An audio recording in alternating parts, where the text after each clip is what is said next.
புனித ரமலான் மாதத்தை முன்னிட்டு அசாச்சாலி மன்றத்தினால் மக்களுக்கு நேற்று உலருணவுப் பொருட்கள் பகிர்ந்தளிக்கப்பட்டன. அசாச்சாலி மன்றம் வருடாந்தம் முன்னெடுக்கும் இந்த திட்டம் நேற்று புதிய நகர சபை மண்டபத்தில் நடைபெற்றது.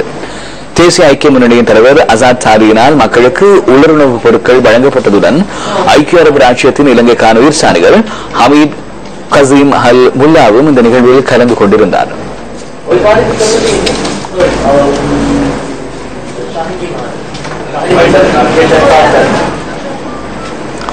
புனித ரமலான் விசேட தொகுப்பு அடுத்து.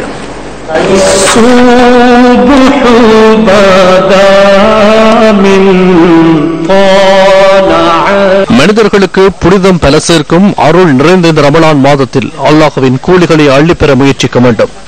எளியோரின் பசியை உணர வைக்கும் ரமலான் மாதம் பிறருக்கு உதவி அளிப்பதை ஊக்குவிக்கின்றது. வல்லநாயகன் அருளியுள்ள இந்த மாதத்தில் சதகா போன்ற கொடைகள் கொடுத்து நன்மைகளை பல மடங்காக்கி தேடும் மாதமாக உள்ளது.